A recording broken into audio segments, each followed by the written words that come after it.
I mentioned in the previous video that the kingdom of God was familiar to the people who heard Jesus. And that's important because the kingdom of God was not a complete innovation. It wasn't completely new for Jesus.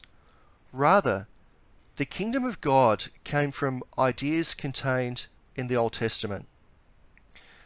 Look first, if you would, to the Exodus experience of the Jewish people, where they were freed from slavery in Egypt. God was revealed as the reliable leader, the King of Israel. God was revealed as the divine, powerful one who was the guide who could be completely relied upon by his people. Throughout the Old Testament, the hope for God's kingdom developed.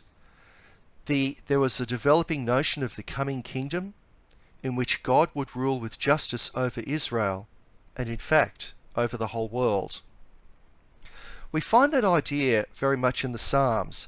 It shows a key development that God's kingdom wasn't conceived of as rule in the sense of the political rule over the nation of Israel, but God's rule of justice over all human beings. We see development in the prophets, most notably the book of Daniel. Progressively, the Jewish people realized that the kingdom of God wouldn't be achieved under the present order of things as they existed. Instead, the hope for the kingdom of God became what we call an eschatological belief. Now, eschatology refers to what we broadly call the end times, or the time when everything is fulfilled.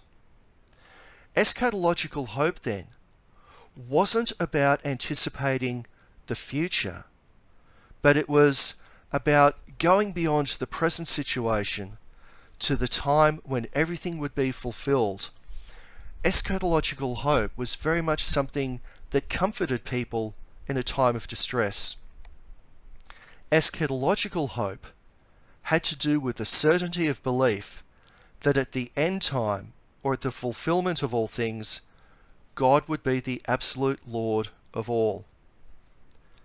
To put that point in other words, by looking to the hope of the kingdom of God in eschatological terms, it meant that instead of the people of Israel hoping for a new king like King David, the people of Israel hoped for an eschatological, miraculous form of divine intervention, and that divine intervention, that miracle if you like, would institute the reign of justice of God.